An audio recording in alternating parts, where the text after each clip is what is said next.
Hi hello ನಮಸ್ಕಾರ ಸ್ನೇಹಿತರೆ, welcome back to poster. ಇವತ್ತು ನಾವು ರೀಸೆಂಟ್ ಆಗಿ ತೆಲುಗು ಲ್ಯಾಂಗ್ವೇಜ್ ನಲ್ಲಿ ರಿಲೀಸ್ ಆದ ಮೂವಿ ರಾವ್ ಬಹದ್ದೂರ್ ಸ್ಟೋರಿನ ನೋಡೋಣ. ಸ್ಟೋರಿ ತುಂಬಾ ಇಂಟ್ರೆಸ್ಟಿಂಗ್ ಆಗಿರುತ್ತೆ. ವಿಡಿಯೋನ ಲಾಸ್ಟ್ ವರೆಗೆ ನೋಡಿ. ಕಥೆಯ ಆರಂಭದಲ್ಲಿ ನಮಗೆ 1991ರ ಸಮಯ ತೋರಿಸ್ತಾರೆ. ಇಲ್ಲಿ ಒಂದು ಬಂಗಲೆನ ತೋರಿಸ್ತಾರೆ. ಈ ಬಂಗಲೆಯಲ್ಲಿ ರಾಮಪ್ಪ ಅನ್ನೋ ಒಬ್ಬ ವ್ಯಕ್ತಿ ಇರ್ತಾನೆ. ಈ ಬಂಗಲೆ ಈತನದ್ದಾಗಿರುತ್ತೆ. ರಾಮಪ್ಪ ತುಂಬಾ ರಿಚ್ ಆಗಿರ್ತಾನೆ, ಆದ್ರೆ ಅವನ ಮಾನಸಿಕ ಸ್ಥಿತಿ ಸರಿಗಿರಲ್ಲ. ಅವನಿಗೆ ಭ್ರಮೆ ಆಗ್ತಿರುತ್ತೆ.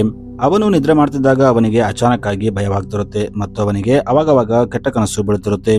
ಇನ್ನು ರಾಮಪ್ಪ ಮಲ್ಕೊಂಡಿದ್ದಾಗ ಸಡನ್ ಆಗಿ ಅವನಿಗೆ ಎಚ್ಚರಿಕೆ ಆಗುತ್ತೆ. ಅವನು ತನ್ನ ರೂಮ್ ನ ನೋಡಿದಾಗ ಅದು ತಿರುಗ್ತಿರುತ್ತೆ. ಆದ್ರೆ ಆಕ್ಚುಲಿ ಆ ರೂಮ್ ತಿರುಗ್ತಿರಲ್ಲ. ಆದ್ರೆ ರಾಮಪ್ಪಗೆ ಮಾತ್ರ ಆ ರೂಮ್ ತಿರುಗ್ತಿರೋ ತರ ಭ್ರಮೆ ಆಗ್ತಿರುತ್ತೆ. ಇದನ್ನು ನೋಡಿ ರಾಮಪ್ಪಗೆ ತುಂಬಾ ಭಯವಾಗುತ್ತೆ. ಅವನು ಕೆಳಗೆ ಬಿದ್ದು ಮೂರ್ಛೆ ಹೋಗ್ತಾನೆ. ಇನ್ನು ಅದೇ ಟೈಮಲ್ಲಿ ಮನೆ ಕೆಲಸದಾಕೆ ಅಚ್ಚಮ್ಮ ಬರ್ತಾಳೆ. ಈಕೆ ರಾಮಪ್ಪ ಕೆಳಗೆ ಬಿದ್ದಿರೋದನ್ನ ನೋಡಿ ಜೋರಾಗಿ ಕೂಗ್ತಾಳೆ. ಆಗ ರಾಮಪ್ಪ ಮಗ ಲವಣ ಅಲ್ಲಿಗೆ ಬರ್ತಾನೆ. ಈತ ಬಂದು ಡಾಕ್ಟರ್ಗೆ ಕಾಲ್ ಮಾಡ್ತಾನೆ. ಆಕ್ಚುಲಿ ರಾಮಪ್ಪಕ್ಕೆ ಲವಣ ಮತ್ತು ಕುಸುಮ ಅನ್ನೋ ಇಬ್ಬರು ಮಕ್ಕಳಿರ್ತಾರೆ. ಆದ್ರೆ ಕುಸುಮ ಸಣ್ಣವನಿದ್ದಾಗೆ ಸತ್ತೋಗಿರ್ತಾನೆ. ಇನ್ನು ಲವಣ ಆಚಾರ್ಯನು ಡಾಕ್ಟರ್ಗೆ ಕಾಲ್ ಮಾಡಿ, ನೀವು ಅರ್ಜೆಂಟ್ ಆಗಿ ಮನೆಗೆ ಬನ್ನಿ, ಯಾಕಂದ್ರೆ ಅಪ್ಪ ಮೂರ್ಛೆ ಹೋಗಿ ಬಿದ್ದಿದ್ದಾರೆ ಅಂತ ಹೇಳ್ತಾನೆ. ಆಕ್ಚುಲಿ ಆಚಾರ್ಯ ರಾಮಪ್ಪ ಒಳ್ಳೆ ಫ್ರೆಂಡ್ ಆಗಿರ್ತಾನೆ. ಈಗ ಅವನು ರಾಮಪ್ಪ ಮನೆಗೆ ಬರ್ತಾನೆ. ಇಲ್ಲಿ ಆಚಾರ್ಯ ರಾಮಪ್ಪನ ಚೆಕ್ ಮಾಡಿದ ಮೇಲೆ ನಾವೊಂದ್ಸಲ ಹೋಗಿ ಸೈಕ್ಯಾಟ್ರಿಕ್ ಡಾಕ್ಟರ್ನ ಮೀಟ್ ಆಗಿ ಬರೋಣ ಅಂತ ಹೇಳ್ತಾನೆ. ಇದನ್ನ ಕೇಳಿ ರಾಮಪ್ಪ ಅವನ ಮೇಲೆ ಕೋಪ ಮಾಡ್ತಾನೆ. ನನಗೇನು ಹುಚ್ಚ, ನಾನೇಕೆ ಹೋಗಿ ಆ ಡಾಕ್ಟರ್ನ ಮೀಟ್ ಆಗ್ಬೇಕು ಅಂತ ಹೇಳ್ತಾನೆ. ಆಗ ಆಚಾರ್ಯ ಪರವಾಗಿಲ್ಲ, ಆದ್ರೆ ಒಂದ್ಸಲ ಹೋಗಿ ನಾವು ಕ್ಯಾನ್ಸರ್ ಡಾಕ್ಟರ್ನ ಹೋಗಿ ಮೀಟ್ ಆಗೋಣ ಅಂತ ಹೇಳ್ತಾನೆ. ಇದನ್ನ ಕೇಳಿ ರಾಮಪ್ಪ ಮತ್ತೆ ಅವನ ಮೇಲೆ ಕೋಪ ಮಾಡ್ತಾನೆ. ಆ ಡಾಕ್ಟರ್ ಹತ್ರನು ನಾನು ಹೋಗಲ್ಲ, ಅವನು ಬೇಕಂತ ದುಡ್ಡಿಗಾಗಿ ಸುಳ್ಳು ಹೇಳ್ತಾನೆ. ಏಕೆಂದ್ರೆ ಅವನು 1 ವರ್ಷದ ಕೆಳಗೆ ನೀನು 4 ತಿಂಗಳಲ್ಲಿ ಸತ್ತೋಗ್ತೀಯ ಅಂತ ನನಗೆ ಹೇಳಿದ್ದ, ಆದ್ರೆ ಇಲ್ಲಿವರೆಗೆ ನಾನು ಬದುಕಿದ್ದೀನಿ ಅಂತ ಹೇಳ್ತಾನೆ. ಆಮೇಲೆ ರಾಮಪ್ಪ ಡಾಕ್ಟರ್ಗೆ, ನನಗೆ ಆಕ್ಚುಲಿ ರೋಗ ಬಂದಿಲ್ಲ, ನನಗೆ ಅನುಮಾನ ಅನ್ನೋ ಒಂದು ಪಿಚಾಚಿ ಕಾಡ್ತಾ ಇದೆ. ಅದಕ್ಕೆ ನೀನು ಒಂದು ಕೆಲಸ ಮಾಡು, ಆ ಕುಸುಮ ನನಗೆ ಹುಟ್ಟಿದ್ದಾನೋ ಇಲ್ವೋ ಅಂತ ತಿಳ್ಕೊಳ್ಳೋಕೆ ಒಂದು DNA ಟೆಸ್ಟ್ ಅಂತ ಮಾಡು. ಇದರಿಂದ ಅವನು ನನ್ನ ಮಗನೋ ಇಲ್ವೋ ಅಂತ ನನಗೆ ಗೊತ್ತಾಗುತ್ತೆ ಅಂತ ಹೇಳ್ತಾನೆ. ಇದನ್ನ ಕೇಳಿ ಆಚಾರ್ಯ ಆತನಿಗೆ, ಕೇವಲ ನಿನ್ನ ರಕ್ತ ಇದ್ರೆ ಮಾತ್ರ ನಾವು DNA ಟೆಸ್ಟ್ ಮಾಡೋಕ್ಕಾಗಲ್ಲ, ಅದರ ಜೊತೆಗೆ ನಮಗೆ ಕುಸುಮ ರಕ್ತ ಕೂಡ ಬೇಕು ಅಂತ ಹೇಳ್ತಾನೆ. ಅಷ್ಟಕ್ಕೂ ನಿನ್ನ ಮಗ ಸತ್ತೋಗಿ ತುಂಬಾ ವರ್ಷಗಳಾಯ್ತು, ಅವನ ಬಾಡಿಯಿಂದ ನಾವು ಈಗ ರಕ್ತನ ತಗೊಳಕ್ಕಾಗಲ್ಲ. ಇನ್ನು ನಮಗೆ ರಕ್ತ ಸಿಗಲಿಲ್ಲ ಅಂದ್ರೂ ಪರವಾಗಿಲ್ಲ, ಅವನ ಬಾಡಿಯಿಂದ ಯಾವುದೋ ಒಂದು ಪಾರ್ಟ್ ಸಿಗಬೇಕು, ಅದು ಸಿಗಲ್ಲ, ನಾವು ಆ DNA ಟೆಸ್ಟ್ ಮಾಡೋಕ್ಕಾಗಲ್ಲ. ಅದಕ್ಕೆ ನೀನು ಇದೆಲ್ಲ ಬಿಟ್ಟು ಸೈಕ್ಯಾಟ್ರಿಕ್ ಡಾಕ್ಟರ್ ಹತ್ರ ಬಂದು ಮೀಟ್ ಆಗು, ನೀನು ಸರಿ ಹೋಗ್ತೀಯಾ ಅಂತ ಹೇಳ್ತಾನೆ. ಇದನ್ನೆಲ್ಲ ಕೇಳಿ ರಾಮಪ್ಪಗೆ ಏನೋ ಒಂದು ಆಲೋಚನೆ ಬರುತ್ತೆ. ಅವನು ಆಚಾರ್ಯಗೆ, ನೀನು ಇಲ್ಲಿಂದ ಹೋಗು, ನಾನು ಆ ಡಾಕ್ಟರ್ನ ಹೋಗಿ ಮೀಟ್ ಆಗ್ತೀನಿ ಅಂತ ಹೇಳ್ತಾನೆ. ಈಗ ಆಚಾರ್ಯ ಅಲ್ಲಿಂದ ಹೊರಗೆ ಬರ್ತಾನೆ. ಇವನು ಅಲ್ಲಿಂದ ಒಂದು ರೂಮ್ ಒಳಗೆ ಹೋಗ್ತಾನೆ. ಈ ರೂಮ್ ಒಳಗಿಂದ ಕ್ಲೋಸ್ ಆಗಿರುತ್ತೆ. ಅವನು ಹೋಗಿ ಬಾಗಿಲು ಬಡಿತಾನೆ. ಆಕ್ಚುಲಿ ಅದರಲ್ಲಿ ರಾಮಪ್ಪ ಹೆಂಡತಿ ಇರ್ತಾಳೆ. ಈಕೆ ತುಂಬಾ ವರ್ಷಗಳಿಂದ ಇದೇ ರೂಮ್ ಅಲ್ಲಿ ಇರ್ತಾಳೆ. ಆಕೆ ಈ ರೂಮಿಂದ ಹೊರಗೆ ಬರ್ತಿರಲ್ಲ. ಆಚಾರ್ಯ ಆಕೆಗೆ ಹೋಗಿ, ನೀನು ಈಗಲಾದ್ರೂ ಹೋಗಿ ರಾಮಪ್ಪನ ಮಾತಾಡಿಸು, ಇಲ್ಲಾಂದ್ರೆ ಅವನು ಹುಚ್ಚನಾಗ್ತಾನೆ. ಇನ್ನು ಅವನ ಆರೋಗ್ಯ ಕೂಡ ಸರಿ ಇಲ್ಲ, ನೀನು ಹೋಗಿ ಒಂದ್ಸಲ ಮಾತಾಡಿದ್ರೆ ಅವನು ಸರಿ ಆಗ್ತಾನೆ ಅಂತ ಹೇಳ್ತಾನೆ. ಆದ್ರೆ ರಾಮಪ್ಪ ಹೆಂಡತಿ ಅವನ ಮಾತಿಗೆ ಉತ್ತರ ಕೊಡಲ್ಲ. ಆಕೆ ಸುಮ್ಮನಿರ್ತಾಳೆ. ಇದನ್ನ ನೋಡಿ ಆಚಾರ್ಯಗೂ ಏನ್ ಮಾಡ್ಬೇಕಂತ ಗೊತ್ತಾಗದೆ ಅಲ್ಲಿಂದ ಹೋಗ್ಬಿಡ್ತಾನೆ. ಈಗ ಇಲ್ಲಿಂದ ಲವಣ ಕಡೆ ಶಿಫ್ಟ್ ಆಗುತ್ತೆ. ಇದೆಲ್ಲ ಲವಣ ನೋಡ್ತಿರ್ತಾನೆ. ಅವನಿಗೆ ಇದರಿಂದ ಫ್ರಸ್ಟ್ರೇಷನ್ ಆಗ್ತಿರುತ್ತೆ. ಏಕೆಂದ್ರೆ ತುಂಬಾ ವರ್ಷಗಳಿಂದ ಅವನ ತಾಯಿ ಒಂದು ರೂಮ್ ಅಲ್ಲಿ ಲಾಕ್ ಆಗಿರ್ತಾಳೆ. ಇನ್ನು ತಂದೆ ಹುಚ್ಚನ ತರ ಬಿಹೇವ್ ಮಾಡ್ತಿರ್ತಾನೆ. ಅದಕ್ಕೆ ಅವನು, ನಾನು ಇಲ್ಲೇ ಇದ್ರೆ ನನ್ನ ಜೀವನ ಕೂಡ ಹಾಳಾಗಬಹುದು, ಅದಕ್ಕೆ ನಾನು ಹೊರದೇಶಕ್ಕೆ ಹೋಗ್ಬೇಕು ಅಂತ ಡಿಸೈಡ್ ಮಾಡ್ತಾನೆ. ಅದಕ್ಕೆ ಅವನು ಹೋಗಿ ಪಾಸ್ಪೋರ್ಟ್ಗೂ ಸಹ ಅಪ್ಲೈ ಮಾಡ್ತಾನೆ. ಈಗ ಇಲ್ಲಿ ಅಚ್ಚಮ್ಮ ಬರ್ತಾಳೆ. ಆಕ್ಚುಲಿ ಅಚ್ಚಮ್ಮ ಈ ಮನೆನ ತುಂಬಾ ಚೆನ್ನಾಗಿ ನೋಡ್ಕೊತಿರ್ತಾಳೆ. ಏಕೆಂದ್ರೆ ಆಕೆಗೆ ಯಾರಿಗೆ ಏನು ಬೇಕು, ಯಾವ ಟೈಮ್ಗೆ ಬೇಕು ಅಂತ ಎಲ್ಲ ಗೊತ್ತಿರುತ್ತೆ. ಆಕ್ಚುಲಿ ಈ ಮೂವರ ಕಮ್ಯುನಿಕೇಶನ್ ಈಕೆಯಿಂದನೇ ನಡೀತಿರುತ್ತೆ. ಈಗ ಸಿನಿಲಿಂದ ಮತ್ತೆ ರಾಮಪ್ಪ ಕಡೆ ಶಿಫ್ಟ್ ಆಗುತ್ತೆ. ಈಗ ಇವನು ತನ್ನ ಸಣ್ಣ ಮಗ ಕುಸುಮ ರೂಮ್ಗೆ ಹೋಗ್ತಾನೆ. ಇಲ್ಲಿ ಬಂದು ಅವನು ಅವನ DNA ಗಾಗಿ ಸರ್ಚ್ ಮಾಡ್ತಾನೆ. ಇಲ್ಲಿ ಉಗುರು ಅಥವಾ ಕೂದಲೇನಾದ್ರೂ ಸಿಗುತ್ತಾ ಅಂತ ನೋಡ್ತಾನೆ. ಆದ್ರೆ ಅವನು ಪೂರ್ತಿ ರೂಮ್ ಭೂತ ಕನ್ನಡಿಯಿಂದ ಹುಡುಕಿದ್ರು ಅವನಿಗೆ ಅಲ್ಲಿ ಏನು ಸಿಗಲ್ಲ. ಆಕ್ಚುಲಿ ರಾಮಪ್ಪಗೆ ಲವಣ ಒಬ್ಬನೇ ತನ್ನ ಮಗ, ಇನ್ನು ಸಣ್ಣ ಮಗ ಕುಸುಮ ತನ್ನ ಮಗ ಅಲ್ಲ ಅಂತ ಅವನಿಗೆ ಡೌಟ್ ಇರುತ್ತೆ. ಇದೇ ಡೌಟ್ ಇಂದ ಅವನು ಹುಚ್ಚನ ತರ ಬಿಹೇವ್ ಮಾಡೋಕೆ ಸ್ಟಾರ್ಟ್ ಮಾಡಿರ್ತಾನೆ. ಯಾಕಂದ್ರೆ ತುಂಬಾ ದಿನಗಳಿಂದ ಅವನ ಡೌಟ್ ಕ್ಲಿಯರ್ ಆಗ್ತಿರಲ್ಲ. ಈಗ ಸಿನಿಲಿಂದ ಫ್ಲಾಶ್ ಬ್ಯಾಕ್ ಗೆ ಹೋಗುತ್ತೆ. ಇಲ್ಲಿ ನಮಗೆ ರಾಮಪ್ಪ ಯಾಕೆ ಹೀಗೆ ಆದ, ಅವನ ಸ್ಟೋರಿ ಏನು ಅಂತ ತೋರಿಸ್ತಾರೆ. ಇಲ್ಲಿ ನಮಗೆ ರಾಮಪ್ಪ ತಂದೆ ಸಿದ್ದಪ್ಪ ಮತ್ತು ಅವನ ತಾಯಿ ವಸುಧನ ತೋರಿಸ್ತಾರೆ. ರಾಮಪ್ಪಗೆ ಜನ್ಮ ಕೊಟ್ಟ ಮೇಲೆ ಅವನ ತಾಯಿ ವಸುಧಾ ತೀರ್ಕೊಂಡಿರ್ತಾಳೆ. ಆಗಿಂದ ಸಿದ್ದಪ್ಪನೇ ಅವನನ್ನ ಚೆನ್ನಾಗಿ ಸಾಕಿರ್ತಾನೆ. ಇನ್ನು ರಾಮಪ್ಪಗೆ ಒಂದು ಟೀನೇಜ್ ಬಂದಾಗ ಅವನು ದೇಶ ಸುತ್ತಕ್ಕೆ ಸ್ಟಾರ್ಟ್ ಮಾಡ್ತಾನೆ. ಅವನ ಹತ್ರ ತುಂಬಾ ದುಡ್ಡಿರುತ್ತೆ. ಅವನು ಇಷ್ಟಪಟ್ಟ ದೇಶಕ್ಕೆ ಹೋಗಿ ಅಲ್ಲಿ ತುಂಬಾ ಎಂಜಾಯ್ ಮಾಡ್ತಿರ್ತಾನೆ. ತುಂಬಾ ದುಡ್ಡನ್ನ ವೇಸ್ಟ್ ಮಾಡ್ತಿರ್ತಾನೆ. ಆದ್ರೆ ಇನ್ನೊಂದು ಕಡೆ ಸಿದ್ದಪ್ಪ ಆರೋಗ್ಯ ಕೆಡ್ತಿರುತ್ತೆ. ಆದ್ರೆ ರಾಮಪ್ಪ ಆ ಕಡೆ ಗಮನನೇ ಕೊಡ್ತಿರಲ್ಲ. ಹೀಗಿದ್ದಾಗ ಒಂದು ದಿನ ಸಿದ್ದಪ್ಪಗೆ ಅನಾರೋಗ್ಯ ಆಗುತ್ತೆ. ಅವನು ಕೋಮಾಗಿ ಹೋಗ್ತಾನೆ. ಆದ್ರೆ ಆಚಾರ್ಯ ಅವನಿಗೆ ಟ್ರೀಟ್ಮೆಂಟ್ ಕೊಡ್ತಿರ್ತಾನೆ. ಅವನು ಹೇಗಾದ್ರೂ ಮಾಡಿ ರಾಮಪ್ಪ ಎಲ್ಲಿದ್ದಾನೆ ಅಂತ ಹುಡುಕಿ ಅವನಿಗೆ ಈ ವಿಷಯ ಹೇಳ್ಬೇಕು ಅಂತ ಯೋಚನೆ ಮಾಡ್ತಾನೆ. ಆದ್ರೆ ಆಚಾರ್ಯ ಎಷ್ಟೇ ಹುಡುಕಿದರೂ ರಾಮಪ್ಪ ಅವನಿಗೆ ಸಿಗಲ್ಲ. ಇನ್ನು 5 ವರ್ಷಗಳ ನಂತರ ಆಚಾರ್ಯಗೆ ರಾಮಪ್ಪ ಎಲ್ಲಿದ್ದಾನೆ ಅಂತ ಗೊತ್ತಾಗುತ್ತೆ. ಆಗ ಆಚಾರ್ಯ ರಾಮಪ್ಪಗೆ ನಿನ್ನ ತಂದೆ ಜೊತೆ ಏನಾಯ್ತು ಅಂತ ಹೇಳ್ತಾನೆ. ಇದನ್ನ ಕೇಳಿ ರಾಮಪ್ಪ ಈಗ ತನ್ನ ಮನೆಗೆ ವಾಪಸ್ ಬರ್ತಾನೆ. ಇಲ್ಲಿ ರೇಣುಕಾ ಅನ್ನೋ ಒಬ್ಬ ನರ್ಸ್ ಇರ್ತಾಳೆ. ಆಕ್ಚುಲಿ ಆಚಾರ್ಯ ತನ್ನ ತಂದೆನ ನೋಡ್ಕೊಳ್ಳೋಕೆ ರೇಣುಕಾ ಅನ್ನೋ ನರ್ಸ್ ನ ಅಪಾಯಿಂಟ್ ಮಾಡಿರ್ತಾನೆ. ಇನ್ನು ರಾಮಪ್ಪ ಬಗ್ಗೆ ಹೇಳೋದಾದ್ರೆ, ರಾಮಪ್ಪ ಕಳೆದ 5 ವರ್ಷಗಳಿಂದ ತನ್ನ ತಂದೆನ ನೋಡಿರಲ್ಲ. ಅವನು 5 ವರ್ಷಗಳಾದ್ಮೇಲೆ ಮೊದಲ ಬಾರಿಗೆ ತನ್ನ ತಂದೆನ ನೋಡಿರ್ತಾನೆ. ಅದು ಕೂಡ ಈ ಪರಿಸ್ಥಿತಿಯಲ್ಲಿ ತನ್ನ ತಂದೆನ ನೋಡಿ ಅವನಿಗೆ ತುಂಬಾ ಬೇಜಾರಾಗುತ್ತೆ.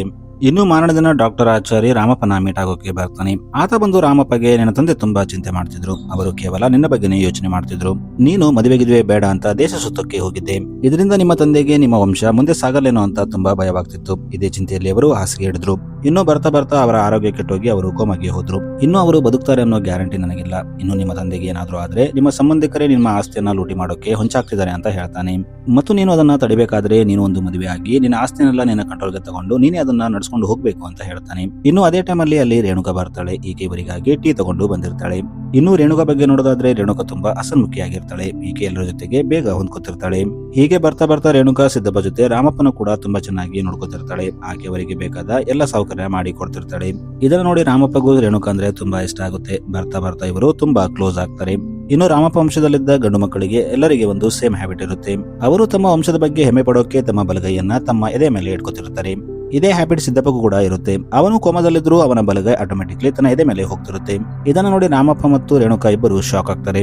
ಹೀಗೆ ನಡೀತಿದ್ದಾಗ ಒಂದು ದಿನ ಅಚಾನಕ್ ಆಗಿ ಸಿದ್ದಪ್ಪ ಸತ್ತೋಗ್ತಾನೆ. ಈಗ ರೇಣುಕಾಗೆ ಆ ಮನೆಯಲ್ಲಿ ಕೆಲಸ ಇರಲ್ಲ, ಏಕೆಂದ್ರೆ ಆಕೆ ಸಿದ್ದಪ್ಪಗೆ ನರ್ಸ್ ಆಗಿ ಬಂದಿರ್ತಾಳೆ. ಅದಕ್ಕೆ ಈಗ ಆಕೆ ಅಲ್ಲಿ ಕೆಲಸ ಇಲ್ಲದ್ರಿಂದ ತಾನು ಅಲ್ಲಿಂದ ಹೋಗ್ಬೇಕಂತ ರೆಡಿ ಆಗ್ತಿರ್ತಾಳೆ. ಆದ್ರೆ ರಾಮಪ್ಪಗೆ ಆಕೆ ಮೇಲೆ ಲವ್ ಆಗಿರುತ್ತೆ. ಅದಕ್ಕೆ ಅವನು ಆಕೆ ಜೊತೆ ಮಾತಾಡ್ಬೇಕಂತ ಸಪರೇಟ್ ಆಗಿ ಕರ್ಕೊಂಡು ಹೋಗ್ತಾನೆ. ಅವನು ಆಕೆನ ಕರ್ಕೊಂಡು ತನ್ನ ಎಸ್ಟೇಟ್ ನಲ್ಲಿದ್ದ ಒಂದು ಕೆರೆಗೆ ಬರ್ತಾನೆ. ಆಕ್ಚುಲಿ ರಾಮಪ್ಪಗೆ ನೀರಂದ್ರೆ ತುಂಬಾ ಭಯ ಇರುತ್ತೆ. ಆದ್ರೂ ಆತ ಆಕೆನ ಬೋಟ್ ಮೇಲೆ ನೀರಲ್ಲಿ ಕರ್ಕೊಂಡು ಬಂದಿರ್ತಾನೆ. ಏಕೆಂದ್ರೆ ರೇಣುಕಾಗೆ ನೀರಂದ್ರೆ ತುಂಬಾ ಇಷ್ಟ ಇರುತ್ತೆ. ಇಲ್ಲಿ ಬಂದಾಗ ರಾಮಪ್ಪ ರೇಣುಕಾಗೆ ನನಗೆ ಲವ್ ಅಂದ್ರೆ ಮದುವೆ ಅಂದ್ರೆ ಸ್ವಲ್ಪನೂ ಇಷ್ಟ ಇದ್ದಿದ್ದಿಲ್ಲ, ಆದ್ರೆ ನಿನ್ನ ನೋಡಿದಾಗಿನಿಂದ ನನಗೆ ಲವ್ ಮತ್ತೆ ಮದುವೆ ಮೇಲೆ ನಂಬಿಕೆ ಬಂತು. ಅದಕ್ಕೆ ನಾನು ನಿನ್ನ ಮದುವೆ ಆಗ್ಬೇಕು ಅನ್ಕೊಂಡಿದ್ದೀನಿ. ನೀನಂದ್ರೆ ನನಗೆ ತುಂಬಾ ಇಷ್ಟ, ನನ್ನ ಮದುವೆ ಆಗ್ತೀಯಾ ಅಂತ ಪ್ರಪೋಸ್ ಮಾಡ್ತಾನೆ. ಇದನ್ನ ಕೇಳಿ ರೇಣುಕಾ ಶಾಕ್ ಆಗ್ತಾಳೆ. ಆಕೆ ರಾಮಪ್ಪಗೆ ನಾನು ಆ ರೀತಿ ಯಾವತ್ತೂ ಯೋಚನೆ ಮಾಡಿಲ್ಲ, ಏಕೆಂದ್ರೆ ನಾನು ಆಲ್ರೆಡಿ ಬೇರೆ ಹುಡುಗನ್ನ ಲವ್ ಮಾಡ್ತಿದ್ದೀನಿ ಅಂತ ಹೇಳ್ತಾಳೆ. ಇದನ್ನ ಕೇಳಿ ರಾಮಪ್ಪ ಶಾಕ್ ಆಗ್ತಾನೆ, ಏಕೆಂದ್ರೆ ಅವನು ಆಕೆಯಿಂದ ಈ ಉತ್ತರನ ಎಕ್ಸ್ಪೆಕ್ಟ್ ಮಾಡಿರಲ್ಲ. ಇನ್ನು ಅದೇ ಟೈಮಲ್ಲಿ ಮಳೆ ಬರೋಕೆ ಸ್ಟಾರ್ಟ್ ಆಗುತ್ತೆ. ರಾಮಪ್ಪಗೆ ಮೊದಲೇ ಮಳೆ ಅಂದ್ರೆ ಆಗ್ತಿರಲ್ಲ. ಅದಕ್ಕೆ ಅವನು ಜೋರಾಗಿ ಹೋಗ್ತಿರ್ತಾನೆ. ಅವನು ರೇಣುಕಾಗೆ ತಕ್ಷಣ ನನ್ನ ದಡಕ್ಕೆ ಕರ್ಕೊಂಡು ಹೋಗು ಅಂತ ಹೇಳ್ತಿರ್ತಾನೆ. ಈಗ ರೇಣುಕಾ ಅವನನ್ನ ದಡಕ್ಕೆ ತಂದು ಬಿಡ್ತಾಳೆ. ಆಮೇಲೆ ಆಕೆ ಅಲ್ಲಿಂದ ಹೋಗ್ಬಿಡ್ತಾಳೆ. ಈಗ ಸೀನಿಲಿಂದ 1 ತಿಂಗಳ ನಂತರ ಶಿಫ್ಟ್ ಆಗುತ್ತೆ. ಇಲ್ಲಿ ರಾಮಪ್ಪನ ತೋರಿಸ್ತಾರೆ. ಈಗಲೂ ರಾಮಪ್ಪ ರೇಣುಕಾ ಬಗ್ಗೆನೇ ಯೋಚನೆ ಮಾಡ್ತಿರ್ತಾನೆ. ರೇಣುಕಾ ರಾಮಪ್ಪನ ಬಿಟ್ಟು 1 ತಿಂಗಳಾಗಿರುತ್ತೆ. ಇಲ್ಲಿ ರಾಮಪ್ಪ ಒಂದು ಡಿಸಿಷನ್ ತಗೋತಾನೆ. ನಾನು ಆಕೆನ ಮರೆತು ದೇಶ ಸುತ್ತಕ್ಕೆ ಹೋಗ್ತೀನಿ, ಇದು ನನಗೆ ಒಳ್ಳೇದು ಅಂತ ಯೋಚನೆ ಮಾಡ್ತಾನೆ. ಆದ್ರೆ ಇದು ರಾಮಪ್ಪ ಪೂರ್ವಿಕರಿಗೆ ಇಷ್ಟ ಆಗಲ್ಲ. ಏಕೆಂದ್ರೆ ರಾಮಪ್ಪ ಮದುವೆ ಆಗಿಲ್ಲ ಅಂದ್ರೆ ತಮ್ಮ ವಂಶ ಬೆಳೆಯಲ್ಲ ಅಂತ ಅವರಿಗೆ ಗೊತ್ತಿರುತ್ತೆ. ಏಕೆಂದ್ರೆ ಅವರ ವಂಶದಲ್ಲಿ ಈಗ ರಾಮಪ್ಪ ಒಬ್ಬನೇ ಗಂಡು ಮಗ ಉಳಿದಿರ್ತಾನೆ. ಅದಕ್ಕೆ ಅವರು ರಾಮಪ್ಪ ಕನಸಲ್ಲಿ ಬಂದು ಅವನು ರೇಣುಕನ ಹೇಗಾದ್ರೂ ಮಾಡಿ ಮದುವೆ ಆಗ್ಬೇಕಂತ ಅವನ ಬ್ರೇನ್ ವಾಶ್ ಮಾಡ್ತಾರೆ. ಇದನ್ನ ಕೇಳಿ ರಾಮಪ್ಪ ಹೇಗಾದ್ರೂ ಮಾಡಿ ರೇಣುಕನ ಮದುವೆ ಆಗ್ಬೇಕಂತ ಡಿಸೈಡ್ ಮಾಡ್ತಾನೆ. ಅದಕ್ಕೆ ಅವನು ಆಚಾರ್ಯ ಹಾಸ್ಪಿಟಲ್ಗೆ ಹೋಗ್ತಾನೆ. ಆದ್ರೆ ಇಲ್ಲಿ ಬಂದು ನೋಡಿದಾಗ ರಾಮಪ್ಪಗೆ ಒಂದು ಶಾಕ್ ಆಗಿರುತ್ತೆ. ಆಕ್ಚುಲಿ ಆಚಾರ್ಯ ರೇಣುಕಾ ಸರಿಯಾಗಿ ಮಾತು ಕೇಳ್ತಿಲ್ಲ ಅಂತ ಆಕೆನ ಕೆಲಸದಿಂದ ತೆಗೆದಿರ್ತಾನೆ. ಅಂದ್ರೆ ಈಗ ಆಚಾರ್ಯಗೂ ಕೂಡ ರೇಣುಕಾ ಈಗ ಸದ್ಯ ಎಲ್ಲಿದ್ದಾಳೆ ಅಂತ ಗೊತ್ತಿರಲ್ಲ. ಇದನ್ನ ಕೇಳಿ ರಾಮಪ್ಪಗೆ ತುಂಬಾ ಕೋಪ ಬರುತ್ತೆ. ಅವನು ಆಚಾರ್ಯ ಮೇಲೆ ಸಿಟ್ ಮಾಡ್ತಾನೆ. ನೀನು ಹೇಗಾದ್ರೂ ಮಾಡಿ ಆಕೆನ ಹುಡ್ಕೊಂಡು ಬಾ, ಇಲ್ಲಾಂದ್ರೆ ನಾನು ನಿನ್ನ ಬಿಡಲ್ಲ ಅಂತ ಹೇಳ್ತಾನೆ. ಈಗ ಸ್ಟೋರಿ ಇಲ್ಲಿಂದ ಮತ್ತೆ ಪ್ರೆಸೆಂಟ್ ಟೈಮ್ಗೆ ಬರುತ್ತೆ. ಇಲ್ಲಿ ನಮಗೆ ಆಚಾರ್ಯನ ತೋರಿಸ್ತಾರೆ. ರಾಮಪ್ಪ ಮನೆಯಲ್ಲಿ ಕೆಲಸ ಮಾಡ್ತಿದ್ದ ಅಚ್ಚಮ್ಮ ಆಚಾರ್ಯಗೆ ಕಾಲ್ ಮಾಡಿ ರಾಮಪ್ಪ ವಿಚಿತ್ರವಾಗಿ ಆಡ್ತಿದ್ದಾನೆ, ಬೇಗ ಬನ್ನಿ ಅಂತ ಹೇಳ್ತಾಳೆ.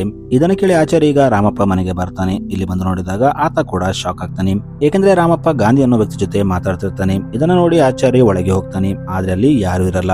ಆಕ್ಚುಲಿ ರಾಮಪ್ಪ ಇಲ್ಲದ ವ್ಯಕ್ತಿಗಳನ್ನ ಊಹಿಸಿಕೊಂಡು ಮಾತಾಡ್ತಿರ್ತಾನೆ. ಆಕ್ಚುಲಿ ಅವನು ಇದನ್ನ ತುಂಬಾ ಸರಿ ಮಾಡಿರ್ತಾನೆ. ಆದ್ರೆ ಡಾಕ್ಟರ್ ಅದನ್ನ ನೋಡಿರಲ್ಲ. ಡಾಕ್ಟರ್ಗೆ ಪರಿಸ್ಥಿತಿ ಅರ್ಥವಾಗುತ್ತೆ. ಅದಕ್ಕೆ ಅವನು ರಾಮಪ್ಪ ಹತ್ರ ಹೋಗಿ ಮಾತಾಡ್ತಾನೆ. ನೀನು ಶಾಂತವಾಗಿರು ಅಂತ ಹೇಳ್ತಾನೆ. ಇಲ್ಲಿ ಡಾಕ್ಟರ್ ನೋಡಿ ರಾಮಪ್ಪ ಅವನಿಗೆ ನೀನು DNA ಟೆಸ್ಟ್ ಗಾಗಿ ಯಾವ್ದಾದ್ರು ಒಂದು ಸ್ಯಾಂಪಲ್ ಬೇಕು ಅಂತ ಹೇಳಿದ್ಯಲ್ಲ, ಅದಕ್ಕೆ ಅದನ್ನ ಕಲೆಕ್ಟ್ ಮಾಡಿದೀನಿ ಅಂತ ತೋರಿಸ್ತಾನೆ. ಅದರಲ್ಲಿ ಕುಸುಮ, ಮೂಳೆ, ಹಲ್ಲು ಮತ್ತು ಒಂದು ಬೆರಳಿರುತ್ತೆ. ಇದನ್ನ ನೋಡಿ ಡಾಕ್ಟರ್ ಶಾಕ್ ಆಗ್ತಾನೆ. ಅಷ್ಟಕ್ಕೂ ಇವುಗಳನ್ನ ಎಲ್ಲಿಂದ ತಂದೆ ಅಂತ ಕೇಳ್ತಾನೆ. ಆಗ ರಾಮಪ್ಪ ಒಂದು ಸಣ್ಣ ಸ್ಟೋರಿನ ಹೇಳ್ತಾನೆ. ಆಕ್ಚುಲಿ ಕೆಲವು ದಿನಗಳ ಹಿಂದೆ ರಾಮಪ್ಪ ಕುಸುಮ ಸ್ಯಾಂಪಲ್ಸ್ ಗಾಗಿ ಹುಡುಕ್ತಿದ್ದಾಗ ಅವನ ಕನಸಲ್ಲಿ ಕುಸುಮ ಬಂದಿರ್ತಾನೆ. ಆತ ಬಂದು ರಾಮಪ್ಪಗೆ ನೀನು ನನ್ನ ಬಾಡಿಯಲ್ಲಿ ಯಾವುದೋ ಒಂದು ಪಾರ್ಟ್ ನ ಹುಡುಕ್ತಾ ಇದೀಯಾ, ಅದಕ್ಕೆ ನಾನು ನಿನಗೆ ಹೆಲ್ಪ್ ಮಾಡೋಕೆ ಬಂದಿದ್ದೀನಿ, ನೀನು ಕಷ್ಟಪಡೋದು ನನಗೆ ನೋಡೋಕ್ಕಾಗ್ತಿಲ್ಲ ಅಂತ ಹೇಳ್ತಾನೆ. ಇದನ್ನ ಕೇಳಿ ರಾಮಪ್ಪ ತುಂಬಾ ಖುಷಿ ಆಗ್ತಾನೆ. ನೀನು ನನಗೆ ಹೆಲ್ಪ್ ಮಾಡಿದ್ರೆ ನಿನ್ನ ಸಮಾಧಿಯನ್ನ ಮಾರ್ಬಲ್ ನಿಂದ ಕಟ್ಟಿಸ್ತೀನಿ ಅಂತ ಹೇಳ್ತಾನೆ. ಆಗ ಕುಸುಮ ಅವನನ್ನ ತಮ್ಮ ಪೂರ್ವಿಕರ ಫೋಟೋ ಹತ್ರ ಕರ್ಕೊಂಡು ಹೋಗ್ತಾನೆ ಮತ್ತು ಅವರನ್ನ ತೋರಿಸಿ ಅವರ ಹತ್ರ ಇರೋದು ನನ್ನ ಹತ್ರ ಇಲ್ದಿರೋದು ಏನು ಅಂತ ಕಂಡುಹಿಡಿದ್ರೆ ನಿನಗೆ ಬೇಕಾದ ಸ್ಯಾಂಪಲ್ ನನಗೆ ಸಿಗುತ್ತೆ ಅಂತ ಹೇಳಿರ್ತಾನೆ. ಇನ್ನು ಕುಸುಮ ಅಲ್ಲಿಂದ ಮಾಯವಾದ್ಮೇಲೆ ರಾಮಪ್ಪ ಅದರ ಬಗ್ಗೆನೇ ಯೋಚನೆ ಮಾಡ್ತಿರ್ತಾನೆ. ಆಗ ಅವನಿಗೆ ಒಂದು ವಿಷಯ ನೆನಪಾಗುತ್ತೆ. ರಾಮಪ್ಪ ವಂಶದಲ್ಲಿ ಸತ್ತವರಿಗೆಲ್ಲ ತುಂಬಾ ಅದ್ದೂರಿಯಿಂದ ದಹನ ಸಂಸ್ಕಾರ ಮಾಡಿರ್ತಾರೆ. ಆದ್ರೆ ಇದರಲ್ಲಿ ಯಾವುದು ಕುಸುಮಗೆ ಮಾಡಿರಲ್ಲ. ಅದಕ್ಕೆ ಅವನಿಗೆ ಒಂದು ಆಲೋಚನೆ ಬರುತ್ತೆ. ಇನ್ನು ಮಾರನೇ ದಿನ ಅವನು ಲವಣನ ಕರೆದು ನಾವೊಂದು ಕೆಲಸ ಮಾಡೋಣ, ನಾವು ಕುಸುಮ ಸತ್ತಾಗ ಅವನಿಗೆ ದಹನ ಸಂಸ್ಕಾರ ಮಾಡಿಲ್ಲ, ಅದಕ್ಕೆ ನಾವು ಕುಸುಮಗೆ ದಹನ ಸಂಸ್ಕಾರ ಮಾಡೋಣ ಅಂತ ಹೇಳ್ತಾನೆ. ಇದನ್ನ ಕೇಳಿ ಲವಣ ಅವನ ಮೇಲೆ ಕೋಪ ಮಾಡ್ತಾನೆ. ನಿನಗೆ ಬರೋ ಹುಚ್ಚು ಆಲೋಚನೆಗಳನ್ನೆಲ್ಲ ಮಾಡ್ಬೇಕಂತ ರೂಲ್ಸ್ ಇಲ್ಲ ಅಂತ ಹೇಳ್ತಾನೆ. ಆದ್ರೆ ರಾಮಪ್ಪ ಉಲ್ಟಾ ಲವಣಗೆ ಬೈತಾನೆ. ನಿನ್ನಿಂದಾಗಿನೇ ನನ್ನ ಮಗ ಸತ್ತೋದ. ನಿನಗೆ ಅವನಂದ್ರೆ ತುಂಬಾ ಜಲಸಿತ್ತು. ಅವನಂದ್ರೆ ನಿನಗೆ ಸ್ವಲ್ಪನೂ ಆಗ್ತಿದ್ದಿಲ್ಲ. ಅದಕ್ಕೆ ಅವನು ಬದುಕಿದ್ದಾಗ ನೀನು ಬರೀ ಅವನಿಗೆ ಚುಚ್ಚಿ ಮಾತಾಡ್ತಿದ್ದೆ. ಅದಕ್ಕೆ ಅವನು ಸತ್ತೋದ ಅಂತ ಅವನ ಮೇಲೆ ರಿವರ್ಸ್ ಆಗ್ತಾನೆ. ಇನ್ನು ಮಾರನೇ ದಿನ ರಾಮಪ್ಪ ಕೆಲವು ವ್ಯಕ್ತಿಗಳನ್ನ ತಗೊಂಡೋಗಿ ಕುಸುಮ ಸಮಾಧಿಯನ್ನ ಮತ್ತೆ ತೋಡಿಸ್ತಾನೆ. ಇನ್ನು ಯಾರಿಗೂ ಗೊತ್ತಾಗದ ಹಾಗೆ ಅವನ ಹಲ್ಲು, ಮೂಳೆ ಮತ್ತು ಒಂದು ಬೆರಳನ್ನ ತಗೊಂಡಿರ್ತಾನೆ. ಆಮೇಲೆ ಅವನು ಕುಸುಮಗೆ ಮಾತು ಕೊಟ್ಟಂತೆ ಅವನ ಸಮಾಧಿಯನ್ನ ಮಾರ್ಬಲ್ ಇಂದ ಕಟ್ಟಿಸ್ತಾನೆ. ಈಗ ಪ್ರೆಸೆಂಟ್ ನಲ್ಲಿ ಇದೆಲ್ಲ ಸ್ಟೋರಿ ರಾಮಪ್ಪ ಡಾಕ್ಟರ್ಗೆ ಹೇಳ್ತಿರ್ತಾನೆ. ಮತ್ತು ರಾಮಪ್ಪ ಡಾಕ್ಟರ್ಗೆ, ಈಗ ನಿನಗೆ ಸ್ಯಾಂಪಲ್ ಸಿಕ್ಕಾಯ್ತಲ್ಲ, ಈಗ ನೀನು DNA ಟೆಸ್ಟ್ ಮಾಡಿಸಿ ಅವನು ನನ್ನ ಮಗನೋ ಅಲ್ವಾ ಅಂತ ಕನ್ಫರ್ಮ್ ಮಾಡು ಅಂತ ಹೇಳ್ತಾನೆ. ಇದನ್ನ ಕೇಳಿ ಆಚಾರ್ಯಗೆ ತುಂಬಾ ಕೋಪ ಬರುತ್ತೆ. ಅವನು ರಾಮಪ್ಪಗೆ ಒಂದು ಏಟು ಹೊಡಿತಾನೆ. ಮತ್ತು ಆತನಿಗೆ DNA ಟೆಸ್ಟ್ ಅಂದ್ರೆ ಮಾಮೂಲಿ ವಿಷಯ ಅನ್ಕೊಂಡಿದ್ಯಾ, ಇದರಲ್ಲಿ ಪೊಲೀಸರು, ಲಾಯರು ಇನ್ವಾಲ್ವ್ ಆಗ್ತಾರೆ. ನಾವು ಕೋರ್ಟ್ ಇಂದ ಪರ್ಮಿಷನ್ ತಗೊಳ್ಳದಂಗೆ DNA ಟೆಸ್ಟ್ ಮಾಡೋ ಹಾಗಿಲ್ಲ ಅಂತ ಹೇಳ್ತಾನೆ. ಆಗ ರಾಮಪ್ಪ ಆತನಿಗೆ, ನೀನು ನನಗೆ ಯಾಕೆ ಹೊಡೆದಂತ ಈಗ ನನಗೆ ಎಲ್ಲ ಅರ್ಥವಾಯ್ತು. ಯಾಕಂದ್ರೆ ನೀನು ತುಂಬಾ ಕೋಪ ಮಾಡ್ತಿದ್ಯಾ. ಯಾಕಂದ್ರೆ ಕುಸುಮ ನನ್ನ ಮಗ ಅಲ್ಲ, ಆತ ನಿನ್ನ ಮಗ. ನಿನಗೂ ಮತ್ತು ರೇಣುಕಾಗೂ ಹುಟ್ಟಿದ ಮಗ. ಅದಕ್ಕೆ ನೀನು DNA ಟೆಸ್ಟ್ ಮಾಡಿಸಿದ್ರೆ ನಿನ್ನ ತಪ್ಪು ಹೊರಗೆ ಬರುತ್ತೆ ಅಂತ ಭಯ ಪಡ್ತಿದ್ಯಾ ಅಂತ ಹೇಳ್ತಾನೆ. ಮತ್ತು ರಾಮಪ್ಪ ಇಲ್ಲಿ ಜೋರಾಗಿ ಕೂಗ್ತಿರ್ತಾನೆ. ಮತ್ತು ನನಗೆ ಮೋಸ ಮಾಡಿದ್ದು ನೀನೇನಾ ಅಂತ ಹೇಳ್ತಿರ್ತಾನೆ. ಅವನು ಗಟ್ಟಿಯಾಗಿ ಕೂಗ್ತಾ ಅಲ್ಲೇ ಮೂರ್ಛೋಗಿ ಬಿದ್ದ್ಬಿಡ್ತಾನೆ. ಇನ್ನು ಲವಣ ಇದನ್ನೆಲ್ಲ ಕೇಳ್ತಿರ್ತಾನೆ. ಇದನ್ನ ಕೇಳಿ ಅವನು ತನ್ನ ತಂದೆ ಹೇಳಿದ್ದೆ ನಿಜ ಅಂತ ಅನ್ಕೋತಾನೆ. ಅದಕ್ಕೆ ಅವನು ಕೂಡ ಡಾಕ್ಟರ್ ಮೇಲೆ ಕೋಪ ಮಾಡ್ತಾನೆ. ಆಮೇಲೆ ಲವಣ ರಾಮಪ್ಪನ ಒಬ್ಬ ಡಾಕ್ಟರ್ ಹತ್ರ ಕರ್ಕೊಂಡು ಹೋಗ್ತಾನೆ. ಇಲ್ಲಿ ಡಾಕ್ಟರ್ ಚೆಕ್ ಮಾಡಿದ ಮೇಲೆ ಲವಣಗೆ, ನಿಮ್ಮ ತಂದೆ ಬಾಡಿ ಪಾರ್ಟ್ಸ್ ಎಲ್ಲ ಕೆಟ್ಟೋಗ್ತಾ ಇದೆ. ಇನ್ನೂ ಹೆಚ್ಚಂದ್ರೆ ಅವರು 2 ದಿನ ಮಾತ್ರ ಬದುಕ್ತಾರೆ. ಅದಕ್ಕೆ ಅವರನ್ನ ನೀವು ನಿಮ್ಮ ಮನೆಗೆ ಕರ್ಕೊಂಡು ಹೋಗಿ ಅಲ್ಲೇ ಶಾಂತಿಯಿಂದ ಅವರ ಪ್ರಾಣ ಹೋಗ್ಲಿ ಅಂತ ಹೇಳ್ತಾನೆ. ಇದನ್ನ ಕೇಳಿ ಲವಣ ಈಗ ತನ್ನ ತಂದೆನ ಮನೆಗೆ ಕರ್ಕೊಂಡು ಬರ್ತಾನೆ. ಇಲ್ಲಿ ತನ್ನ ತಂದೆಗೆ ಒಳ್ಳೆ ರಾಜಬಟ್ಟೆಗಳನ್ನ ಹಾಕಿ ಅವನನ್ನ ತನ್ನ ಬೆಡ್ ಮೇಲೆ ಮಲಗಿಸ್ತಾನೆ. ಇಲ್ಲಿ ಆಚಾರ್ಯ ಕೂಡ ಇರ್ತಾನೆ. ಇನ್ನು ಅದೇ ಟೈಮಲ್ಲಿ ಅಲ್ಲಿ ಒಬ್ಬ ಪೊಲೀಸ್ ಆಫೀಸರ್ ಬರ್ತಾನೆ. ಈತ ಲವಣ ಮತ್ತು ಆಚಾರ್ಯನ ತನ್ನ ಹತ್ರ ಕರೀತಾನೆ. ಮತ್ತು ಅವರಿಗೆ, ನಮಗೆ ರೀಸೆಂಟ್ ಆಗಿ ರಾಮಪ್ಪ ಮೇಲೆ ಒಂದು ಕಂಪ್ಲೇಂಟ್ ಬಂದಿದೆ. ಆಕ್ಚುಲಿ ಕುಸುಮಗೆ 2 ವರ್ಷ ಇದ್ದಾಗ ಮೈಕಲ್ ಅನ್ನೋ ವ್ಯಕ್ತಿಯ ಹೆಂಡತಿಯಿಂದ ರಾಮಪ್ಪ ಅವನನ್ನ ದುಡ್ಡಿಗೆ ತಗೊಂಡಿದ್ದಾನೆ ಅಂತ ಹೇಳ್ತಾನೆ. ಆಮೇಲೆ ಅವನನ್ನ ಮನೆಗೆ ಕರ್ಕೊಂಡು ಬಂದು ಸಾಯಿಸಿದ್ದಾನೆ ಅಂತ ಮೈಕಲ್ ಅವನ ಬಗ್ಗೆ ಕಂಪ್ಲೇಂಟ್ ಕೊಟ್ಟಿದ್ದಾನೆ ಅಂತ ಹೇಳ್ತಾನೆ. ಇದನ್ನ ಕೇಳಿ ಡಾಕ್ಟರ್ ಪೊಲೀಸರಿಗೆ, ಹಾಗೇನಿಲ್ಲ, ಏಕೆಂದ್ರೆ ರೇಣುಕಾ ನಮ್ಮ ಹಾಸ್ಪಿಟಲ್ ನಲ್ಲಿ ನನ್ನ ಕಣ್ಣು ಮುಂದೆನೆ ಕುಸುಮಗೆ ಜನ್ಮ ಕೊಟ್ಟಿದ್ದಾಳೆ. ಇನ್ನು ಆತ ಕೇವಲ ರಾಮಪ್ಪ ಮಗ ಅಂತ ಹೇಳ್ತಾನೆ. ಮತ್ತು ಇದೆಲ್ಲ ಯಾರೋ ದುಡ್ಡಿಗಾಗಿ ಮಾಡ್ತಿರ್ಬೇಕು, ಇದೆಲ್ಲ ಸುಳ್ಳು ಕೇಸ್ ಅಂತ ಹೇಳ್ತಾನೆ. ಈಗ ಪೊಲೀಸ್ ಆಫೀಸರ್ ಹೋಗಿ ಲವಣನ ಕೇಳ್ತಾನೆ. ಆಗ ಲವಣ, ಹಾಗೇನಿಲ್ಲ, ನಮ್ಮ ತಂದೆ ಕುಸುಮನ ಕೊಂದಿಲ್ಲ. ಏಕೆಂದ್ರೆ ಅವನು ಬಾವಿಯಲ್ಲಿ ಬಿದ್ದು ಸತ್ತೋದ. ಆದ್ರೆ ನಮ್ಮ ತಂದೆಗೆ ಸಣ್ಣವರಿದ್ದಾಗಿನಿಂದ ಕುಸುಮ ತನ್ನ ಮಗ ಹೌದೋ ಇಲ್ವೋ ಅಂತ ಡೌಟ್ ಇದೆ ಅಂತ ಹೇಳ್ತಾನೆ. ಈಗ ಸ್ಟೋರಿ ಹಿಂದಕ್ಕೆ ಹೋಗುತ್ತೆ. ಇಲ್ಲಿ ನಮಗೆ ರೇಣುಕಾ ಮತ್ತು ರಾಮಪ್ಪನ ತೋರಿಸ್ತಾರೆ. ಇವರಿಗೆ ಲವಣ ಅನ್ನೋ ಒಬ್ಬ ದೊಡ್ಡ ಮಗ ಇರ್ತಾನೆ. ಇನ್ನು ಲವಣ ಹುಟ್ಟಿದ ಕೆಲವು ವರ್ಷಗಳ ನಂತರ ರೇಣುಕಾ ಕುಸುಮಗೆ ಜನ್ಮ ಕೊಡ್ತಾಳೆ. ಆದ್ರೆ ಕುಸುಮ ಕಲರ್ ಸ್ವಲ್ಪ ಡಾರ್ಕ್ ಆಗಿರುತ್ತೆ. ಇದನ್ನ ನೋಡಿ ಎಲ್ಲರೂ ಶಾಕ್ ಆಗ್ತಾರೆ. ಇನ್ನು ರಾಮಪ್ಪ ಸಂಬಂಧಿಕರೆಲ್ಲ ಇದು ನಿಜವಾಗ್ಲೂ ರಾಮಪ್ಪ ಮಗನ ಅಂತ ಮಾತಾಡ್ಕೊತಿರ್ತಾರೆ. ಏಕೆಂದ್ರೆ ರಾಮಪ್ಪ ಮತ್ತು ರೇಣುಕಾ ಬಣ್ಣ ಸ್ವಲ್ಪ ವೈಟ್ ಆಗಿರುತ್ತೆ. ಆದ್ರೆ ಈ ಹುಡುಗ ಮಾತ್ರ ತುಂಬಾ ಕರ್ರಾಗಿರ್ತಾನೆ. ಇದನ್ನ ನೋಡಿ ರಾಮಪ್ಪಗೂ ರೇಣುಕಾ ಮೇಲೆ ಡೌಟ್ ಬರುತ್ತೆ. ಇವನು ನಿಜವಾಗ್ಲೂ ನನ್ನ ಮಗನ ಅಂತ ಅವನು ಡೌಟ್ ಪಡ್ತಿರ್ತಾನೆ. ಅದಕ್ಕೆ ಅವನು ಲವಣ ಮತ್ತು ಕುಸುಮ ನಡುವೆ ಭೇದ ಭಾವ ಮಾಡ್ತಿರ್ತಾನೆ. ಅವನು ಲವಣನ ಚೆನ್ನಾಗಿ ನೋಡ್ಕೊತಿರ್ತಾನೆ. ಆದ್ರೆ ಕುಸುಮನ ಕೇರೆ ಮಾಡ್ತಿರಲ್ಲ. ಇನ್ನು ಸೇಮ್ ಟೈಮ್ ಅಲ್ಲಿ ಇನ್ನೊಂದು ಕಡೆ ರೇಣುಕನ ತುಂಬಾ ಟಾರ್ಚರ್ ಮಾಡ್ತಿರ್ತಾನೆ. ನೀನು ನನಗೆ ಮೋಸ ಮಾಡಿದ್ದೆ ಅಂತ ಆಕೆಗೆ ಹೇಳ್ತಿರ್ತಾನೆ. ಹೀಗಿದ್ದಾಗ ರಾಮಪ್ಪ ಒಂದು ಬಿಸ್ಕೆಟ್ ಫ್ಯಾಕ್ಟರಿ ತೆಗಿಬೇಕಂತ ಪ್ಲಾನ್ ಮಾಡ್ತಿರ್ತಾನೆ. ಅವನು ಗೌರ್ಮೆಂಟ್ ಪರ್ಮಿಷನ್ ಗಾಗಿ ಕಾಯ್ತಿರ್ತಾನೆ. ಆದ್ರೆ ತುಂಬಾ ವರ್ಷಗಳಿಂದ ಅಪ್ಲೈ ಮಾಡಿದ್ರು ಅವನಿಗೆ ಪರ್ಮಿಷನ್ ಸಿಗ್ತಿರಲ್ಲ. ಇದು ಹೀಗಿದ್ದಾಗ ಅವನಿಗೆ ಕುಸುಮ ಹುಟ್ಟಿದ ಮೇಲೆ ಅಚಾನಕ್ ಆಗಿ ಬಿಸ್ಕೆಟ್ ಫ್ಯಾಕ್ಟರಿ ಇಡೋಕೆ ಪರ್ಮಿಷನ್ ಸಿಕ್ಬಿಡುತ್ತೆ. ಇದನ್ನ ನೋಡಿ ಆಚಾರ್ಯ ರಾಮಪ್ಪಗೆ, ನಿನ್ನ ಮಗನ ಕಾಲು ಗುಣ ಚೆನ್ನಾಗಿದೆ, ಕುಸುಮ ಹುಟ್ಟಿದ ಮೇಲೆ ನಿನಗೆ ಪರ್ಮಿಷನ್ ಸಿಕ್ತು ಅಂತ ಹೇಳ್ತಾನೆ. ಆದ್ರೆ ರಾಮಪ್ಪ ಅದರ ಬಗ್ಗೆ ಜಾಸ್ತಿ ಗಮನ ಕೊಡಲ್ಲ. ಅವನು ಈಗ ಬಿಸ್ಕೆಟ್ ಫ್ಯಾಕ್ಟರಿನ ಓಪನ್ ಮಾಡ್ತಾನೆ. ಅವನಿಗೆ ಒಳ್ಳೆ ಲಾಭ ಆಗುತ್ತೆ. ಅವನು 6 ವರ್ಷದಲ್ಲಿ 20 ಕೋಟಿ ಸಂಪಾದನೆ ಮಾಡ್ತಾನೆ. ಅವನ ಫ್ಯಾಕ್ಟರಿ ತುಂಬಾ ಚೆನ್ನಾಗಿ ನಡೆಯುತ್ತಿರುತ್ತೆ. ಅವನಿಗೆ ಒಳ್ಳೆ ಪ್ರಾಫಿಟ್ ಬರ್ತಿರುತ್ತೆ. ಅದಕ್ಕೆ ಅವನು ಬಿಸ್ಕೆಟ್ ಪ್ಯಾಕೆಟ್ ಮೇಲೆ ಯಾವ್ದಾದ್ರು ಒಬ್ಬ ಸಣ್ಣ ಹುಡುಗನ ಫೋಟೋ ಹಾಕ್ಬೇಕಂತ ಪ್ಲಾನ್ ಮಾಡ್ತಿರ್ತಾನೆ. ಆಗ ಆಚಾರ್ಯ ಅವನಿಗೆ, ಕುಸುಮ ಹುಟ್ಟಿದ ಮೇಲೆ ತಾನೆ ನಿನಗೆ ಒಳ್ಳೆ ದಶೆ ಸ್ಟಾರ್ಟ್ ಆಗಿದ್ದು, ಅದಕ್ಕೆ ಅವನ ಫೋಟೋನೇ ಹಾಕು ಅಂತ ಹೇಳ್ತಾನೆ. ಆದ್ರೆ ರಾಮಪ್ಪ ಮಾತ್ರ ಅವನ ಫೋಟೋ ಹಾಕದೆ ಲವಣ ಫೋಟೋನ ಅದರ ಮೇಲೆ ಹಾಕ್ತಾನೆ. ಹೀಗಿದ್ದಾಗ ಒಂದು ದಿನ ರಾಮಪ್ಪಗೆ ರೇಣುಕಾ ಮೇಲೆ ತುಂಬಾ ಕೋಪ ಬರುತ್ತೆ. ಅದಕ್ಕೆ ಅವನು ಆಕೆನ ಹೊಡಿತಿರ್ತಾನೆ. ಇದನ್ನ ನೋಡಿ ಕುಸುಮ ಲವಣಗೆ, ಅಷ್ಟಕ್ಕೂ ಅಪ್ಪ ಯಾಕೆ ಅಮ್ಮನ್ನ ಹೊಡಿತಿದ್ದಾನೆ ಅಂತ ಕೇಳ್ತಾನೆ. ಆಗ ಲವಣ ಅವನಿಗೆ, ನೀನು ಅಪ್ಪನಿಗೆ ಹುಟ್ಟಿಲ್ಲ ತಾನೆ, ಅದಕ್ಕೆ ಅಮ್ಮನಿಗೆ ಅಪ್ಪ ಹೊಡಿತಿದ್ದಾರೆ ಅಂತ ಹೇಳ್ತಾನೆ. ಇದನ್ನು ಕೇಳಿ ಕುಸುಮಗೆ ತುಂಬಾ ಕೋಪ ಬರುತ್ತೆ. ಅವನು ಲವಣ ಮೇಲೆ ಜಂಪ್ ಮಾಡಿ ಅವನ ಕಿವಿನ ಕಡಿತಾನೆ. ಇದನ್ನ ನೋಡಿ ರಾಮಪ್ಪಗೆ ಕುಸುಮ ಮೇಲೆ ತುಂಬಾ ಕೋಪ ಬರುತ್ತೆ. ಅವನು ಹೋಗಿ ಕುಸುಮಗೆ ತುಂಬಾ ಹೊಡಿತಾನೆ. ಹೌದು, ನೀನು ನಿಜವಾಗ್ಲೂ ನನಗೆ ಹುಟ್ಟಿಲ್ಲ, ನೀನು ಯಾರಿಗೆ ಹುಟ್ಟಿದೋ ಗೊತ್ತಿಲ್ಲ ಅಂತ ಹೇಳ್ತಾನೆ. ತನ್ನ ತಂದೆಯಿಂದ ಈ ಮಾತನ್ನ ಕೇಳಿ ಕುಸುಮಗೆ ತುಂಬಾ ಬೇಜಾರಾಗುತ್ತೆ. ಅವನು ಒಬ್ಬನಿದ್ದಾಗ ತುಂಬಾ ಬೇಜಾರಲ್ಲಿರ್ತಾನೆ. ಅದಕ್ಕೆ ಅವನು ಕೆರೆಯಲ್ಲಿ ಜಂಪ್ ಮಾಡಿ ಸೂಸೈಡ್ ಮಾಡ್ಕೊಂಡು ಸತ್ತೋಗ್ತಾನೆ. ಇದು ಈಗ ರೇಣುಕಾಗೆ ಗೊತ್ತಾದಾಗ ಆಕೆ ರಾಮಪ್ಪ ಮೇಲೆ ಬ್ಲೇಮ್ ಮಾಡ್ತಾಳೆ. ಇದೆಲ್ಲ ನಿಮ್ಮಿಂದನೇ ಆಗಿದ್ದು, ನೀವು ಅವನಿಗೆ ಹಾಗೆ ಹೇಳಿಲ್ಲ ಅಂದ್ರೆ ಅವನು ಬದುಕಿರ್ತಿದ್ದ ಅಂತ ಹೇಳ್ತಾಳೆ. ಆಗಿಂದ ರೇಣುಕಾ ಒಂದು ರೂಮಲ್ಲಿ ತನ್ನನ್ನು ತಾನು ಲಾಕ್ ಮಾಡ್ಕೊಂಡು ಒಬ್ಬಳೇ ಇರ್ತಾಳೆ. ಆಕೆ ರಾಮಪ್ಪ ಜೊತೆನೂ ಮಾತಾಡ್ತಿರಲ್ಲ. ಈಗ ಸ್ಟೋರಿ ಇಲ್ಲಿಂದ ಮತ್ತೆ ಪ್ರೆಸೆಂಟ್ ಟೈಮ್ಗೆ ಬರುತ್ತೆ. ಇಲ್ಲಿ ಪೊಲೀಸ್ ಇನ್ಸ್ಪೆಕ್ಟರ್ ಲವಣ ಮತ್ತು ಡಾಕ್ಟರ್ ಕುಂತಿರ್ತಾರೆ. ಲವಣ ಪೊಲೀಸ್ ಇನ್ಸ್ಪೆಕ್ಟರ್ಗೆ ನಮ್ಮ ತಂದೆ ಕುಸುಮನ ದುಡ್ಡಿಗೆ ತಗೊಂಡಿದ್ರೆ ಅವರು ಯಾಕೆ ಅವನ ಮೇಲೆ ಡೌಟ್ ಪಡ್ತಿದ್ರು ಮತ್ತು ನಮ್ಮ ತಾಯಿಗೆ ಯಾಕೆ ಟಾರ್ಚರ್ ಕೊಡ್ತಿದ್ರು ಅಂತ ಹೇಳ್ತಾನೆ. ಅಷ್ಟಕ್ಕೂ ಈಗ ಈ ನಿಜ ಹೊರಗೆ ಬರಬೇಕು. ಕುಸುಮ ಅಷ್ಟಕ್ಕೂ ಯಾರಿಗೆ ಹುಟ್ಟಿದ್ದಾನೆ, ನನ್ನ ತಂದೆಗ, ಮೈಕಲ್ಗ ಅಥವಾ ಬೇರೆ ಯಾರಿಗೋ ಹುಟ್ಟಿದ್ದಾನೆ ಅಂತ ಹೇಳ್ತಾನೆ. ಇದನ್ನು ಕೇಳಿ ಡಾಕ್ಟರ್ಗೆ ತುಂಬಾ ಕೋಪ ಬರುತ್ತೆ. ಅವನು ಲವಣಗೆ ಒಂದು ಏಟು ಹೊಡಿತಾರೆ ಮತ್ತು ನೀನು ಕೂಡ ನಿಮ್ಮ ತಂದೆಯಂತೆ ರೆಡಿಯಾಗಿದ್ದೀಯಾ ಅಂತ ಹೇಳ್ತಾನೆ. ಇನ್ನು ಅದೇ ಟೈಮಲ್ಲಿ ಅಚ್ಚಮ್ಮ ಜೋರಾಗಿ ಕೂಗ್ತಾಳೆ. ಸೌಂಡ್ ಕೇಳಿ ಎಲ್ಲರೂ ಆ ಕಡೆ ಓಡ್ತಾರೆ. ಇಲ್ಲಿ ಬಂದು ನೋಡಿದಾಗ ಇಲ್ಲಿನ ದೃಶ್ಯ ನೋಡಿ ಅವರೆಲ್ಲ ಶಾಕ್ ಆಗ್ತಾರೆ. ಏಕೆಂದ್ರೆ ರಾಮಪ್ಪ ಎದ್ದು ಕುರ್ಚಿ ಮೇಲೆ ಕೂತು ಡ್ರಿಂಕ್ ಮಾಡ್ತಿರ್ತಾನೆ. ಈಗ ಇನ್ಸ್ಪೆಕ್ಟರ್ ರಾಮಪ್ಪಗೆ ತನ್ನ ಮೇಲಿದ್ದ ಕೇಸ್ ಬಗ್ಗೆ ಹೇಳ್ತಾನೆ ಮತ್ತು ಆ ಕೇಸ್ ನ ಮೈಕಲ್ ಅನ್ನೋ ವ್ಯಕ್ತಿ ಹಾಕಿದ್ದಾನೆ ಅಂತ ಹೇಳ್ತಾನೆ. ಇಲ್ಲಿ ರಾಮಪ್ಪ ಕುಸುಮ ತನ್ನ ಮಗ ಅಲ್ಲ ಮೈಕಲ್ ಮಗ ಅಂತ ಹೇಳಿದ್ರೆ ಪೊಲೀಸರು ಮೈಕಲ್ ಹೇಳಿದ ಕೇಸ್ ಮೇಲೆ ರಾಮಪ್ಪನ ಅರೆಸ್ಟ್ ಮಾಡ್ತಾರೆ. ಅಂದ್ರೆ ಮೈಕಲ್ ತನ್ನ ಮಗ ಕುಸುಮನ ರಾಮಪ್ಪ ಕೊಂದಿದ್ದಾನೆ ಅಂತ ಕೇಸ್ ಹಾಕಿರ್ತಾನೆ. ಇನ್ನು ಈ ಕೇಸ್ ರುಜುವಾತಾದ್ರೆ ರಾಮಪ್ಪಗೆ ಜೀವಾವಧಿ ಅಥವಾ ಗಲ್ಲು ಶಿಕ್ಷೆ ಆಗುತ್ತೆ ಅಂತ ರಾಮಪ್ಪ ಭಯಪಡ್ತಾನೆ. ಆದ್ರೆ ಇನ್ನೊಂದು ಕಡೆ ರಾಮಪ್ಪ ಕುಸುಮ ಮೈಕಲ್ ಮಗ ಅಲ್ಲ ತನ್ನ ಮಗ ಅಂತ ಹೇಳಿದ್ರೆ ಪೊಲೀಸರು ಅದನ್ನ ಸಾಬೀತು ಮಾಡೋಕೆ DNA ಟೆಸ್ಟ್ ಮಾಡ್ತಾರೆ. ಆಗ ಕುಸುಮ ನಿಜವಾಗ್ಲೂ ಯಾರ ಮಗ ಅಂತ ಕನ್ಫರ್ಮ್ ಆಗುತ್ತೆ ಅಂತ ರಾಮಪ್ಪ ಯೋಚನೆ ಮಾಡ್ತಾನೆ. ಈಗ ರಾಮಪ್ಪ ಪೊಲೀಸರ ಮುಂದೆ ಉಲ್ಟಾ ತಿರುಗ್ತಾನೆ. ಇಲ್ಲ, ಕುಸುಮ ನನ್ನ ಮಗ, ಅವನು ಮೈಕಲ್ ಮಗ ಅಲ್ಲ ಅಂತ ಹೇಳ್ತಾನೆ. ಆಗ ಪೊಲೀಸ್ ಇನ್ಸ್ಪೆಕ್ಟರ್ ಹಾಗಾದ್ರೆ ನಾವು DNA ಟೆಸ್ಟ್ ಮಾಡಿ ಅಷ್ಟಕ್ಕೂ ಕುಸುಮ ಯಾರ ಮಗ ಅಂತ ಕನ್ಫರ್ಮ್ ಮಾಡ್ತೀವಿ ಅಂತ ಹೇಳ್ತಾನೆ. ಇದನ್ನ ಕೇಳಿ ರಾಮಪ್ಪ ತನ್ನ ಹತ್ರದ ಸ್ಯಾಂಪಲ್ ನ ಪೊಲೀಸರಿಗೆ ಕೊಡ್ತಾನೆ. ಇದನ್ನ ನೋಡಿ ಪೊಲೀಸ್ ಕೂಡ ಶಾಕ್ ಆಗ್ತಾನೆ. ಅಷ್ಟಕ್ಕೂ ಈ ಸ್ಯಾಂಪಲ್ಗಳು ನಿಮ್ಮ ಹತ್ರ ಹೇಗೆ ಬಂದವು ಅಂತ ಕೇಳ್ತಾನೆ. ಆಗ ರಾಮಪ್ಪ ಹೋದ್ವಾರ ನಾನು ನನ್ನ ಮಗನ ಸಮಾಧಿಗೆ ಕೆಲವೊಂದು ವಿಧಿಗಳನ್ನ ಮಾಡಿದ್ದೆ.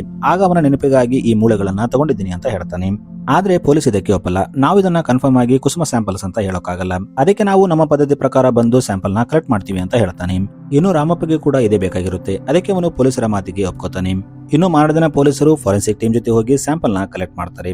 ಆಮೇಲೆ ರಾಮಪ್ಪ ಹತ್ರ ಬಂದು ಇನ್ನೊಂದು 2 ವಾರದಲ್ಲಿ ರಿಸಲ್ಟ್ ಬರುತ್ತೆ. ಆಗ ಕುಸುಮ ಯಾರ ಮಗ ಅಂತ ಕನ್ಫರ್ಮ್ ಆಗುತ್ತೆ ಅಂತ ಹೇಳ್ತಾನೆ.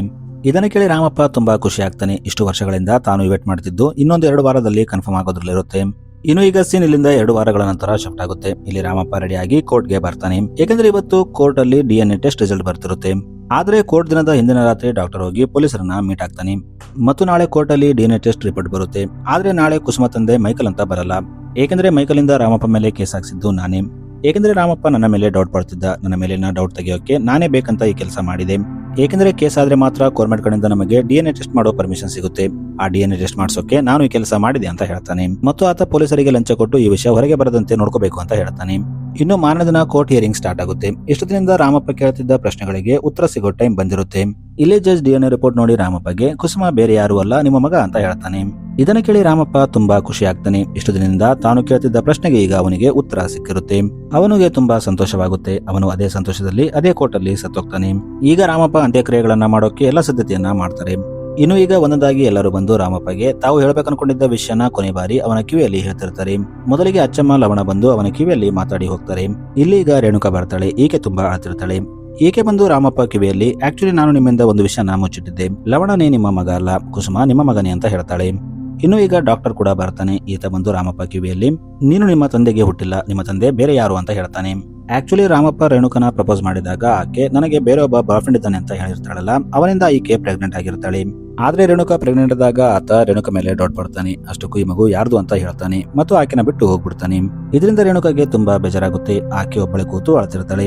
ಇನ್ನು ಅದೇ ಟೈಮಲ್ಲಿ ಇಲ್ಲಿ ಆಚಾರ್ಯ ಬರ್ತಾನೆ. ಈತ ಬಂದು ರೇಣುಕಾಗೆ ಸಿದ್ದಪ್ಪ ಸತ್ತಾಗಿನಿಂದ ರಾಮಪ್ಪ ಹುಚ್ಚನ ತರ ಮಾಡ್ತಿದ್ದಾನೆ, ನೀನು ಅವನನ್ನ ಮದುವೆ ಆದ್ರೆ ಅವನ ಜೀವನ ಸುಧಾರಿಸುತ್ತೆ ಅಂತ ಹೇಳ್ತಾನೆ. ಇದನ್ನು ಕೇಳಿ ರೇಣುಕಾಗೂ ಈಗ ಬೇರೆ ಆಪ್ಷನ್ ಇರಲ್ಲ. ಅದಕ್ಕೆ ಆಕೆ ರಾಮಪ್ಪನ ಮದುವೆ ಆಗೋಕೆ ಒಪ್ಕೋತಾಳೆ. ಇನ್ನು ಇವರು ಮದುವೆ ಆದ್ಮೇಲೆ ಇವರಿಗೆ ಲವಣ ಮತ್ತು ಕುಸುಮ ಹುಟ್ಟಿರ್ತಾರೆ. ಇನ್ನು ಆಚಾರ್ಯ ಹೇಳಿದ ಮಾತನ್ನ ನೋಡೋದಾದ್ರೆ ಸಿದ್ದಪ್ಪ ಹೆಂಡತಿ ಸುಧಾ ಪ್ರೆಗ್ನೆಂಟ್ ಇದ್ದಾಗ ಆಕೆ ಡೆಲಿವರಿ ಪೇನ್ ನಲ್ಲಿದ್ದಾಗ ಆಕೆ ಸತ್ತೋಗ್ತಾಳೆ. ಇನ್ನು ಆಕೆ ಮಗು ಕೂಡ ಹೊಟ್ಟೆಯಲ್ಲಿ ಸತ್ತೋಗಿರುತ್ತೆ. ಇದರಿಂದ ಸಿದ್ದಪ್ಪ ತುಂಬಾ ಬೇಜಾರಾಗ್ತಾನೆ. ಏಕೆಂದ್ರೆ ಈಗ ಅವನ ವಂಶವನ್ನ ಮುಂದೆ ಬೆಳೆಸೋಕೆ ಅವನಿಗೆ ವಾರಸುದಾರನೇ ಇರಲ್ಲ. ಇದರಿಂದ ಸಿದ್ದಪ್ಪ ಪೂರ್ವಜರು ಅವನಿಗೆ ತುಂಬಾ ಟಾರ್ಚರ್ ಕೊಡ್ತಿರ್ತಾರೆ. ನೀನು ನಮ್ಮ ವಂಶನ ಮುಂದಕ್ಕೆ ತಗೊಂಡು ಹೋಗ್ಬೇಕು ಅಂತ ಹೇಳ್ತಿರ್ತಾರೆ. ಆದ್ರೆ ಸಿದ್ದಪ್ಪ ಮಾತ್ರ ಸುಧಾನ ಬಿಟ್ಟು ಬೇರೆಯವರನ್ನ ತನ್ನ ಹೆಂಡತಿ ಅಂತ ಒಪ್ಕೊಳ್ಳೋಕೆ ರೆಡಿ ಇರಲ್ಲ. ಅದಕ್ಕೆ ಅವನು ಬೇರೆ ಮದುವೆ ಆಗಲ್ಲ. ಇನ್ನು ಇದು ಆಚಾರ್ಯ ತಂದೆಗೆ ಗೊತ್ತಾದಾಗ ಆತ ಒಬ್ಬ ಹುಡುಗನನ್ನ ತಗೊಂಡು ಬಂದು ಸಿದ್ದಪ್ಪಗೆ ಕೊಡ್ತಾನೆ. ಮತ್ತು ಇವರಿಬ್ಬರು ಸೇರಿ ಸಿದ್ದಪ್ಪ ಹೆಂಡತಿ ಸುಧಾ ಡೆಲಿವರಿ ಪೇನ್ ನಲ್ಲಿದ್ದಾಗ ಆಕೆ ಸತ್ತದ್ಲು, ಆದ್ರೆ ಮಗಳಿಗೆ ಜನ್ಮ ಕೊಟ್ಟಿದ್ಲು ಅಂತ ಹೇಳ್ತಾರೆ. ಮತ್ತು ಆಗಿಂದ ಸಿದ್ದಪ್ಪ ರಾಮಪ್ಪನ ತನ್ನ ಸ್ವಂತ ಮಗನಂತೆ ಸಾಕಿರ್ತಾನೆ. ಇನ್ನು ಈ ವಿಷಯನ ಆಚಾರ್ಯ ತಂದೆ ಸಾಯುವಾಗ ಆಚಾರ್ಯಗೆ ಹೇಳ್ತಾನೆ. ಇದೇ ವಿಷಯನ ಈಗ ಆಚಾರ್ಯ ರಾಮಪ್ಪಗೆ ಹೇಳ್ತಾನೆ. ಆದ್ರೆ ರಾಮಪ್ಪ ಇಲ್ಲಿ ಸತ್ತೋಗಿರ್ತಾನೆ, ಅವನಿಗೆ ಏನೂ ಗೊತ್ತಾಗಲ್ಲ. ಸೊ ಇನ್ನು ಮೂವಿ ಕೊನೆಯಲ್ಲಿ ಆಚಾರ್ಯಗೆ ದಹನ ಸಂಸ್ಕಾರ ಮಾಡ್ತಾರೆ. ಸೊ ಮೂವಿಲಿಗೆ ಎಂಡ್ ಆಗುತ್ತೆ. Thanks for watching.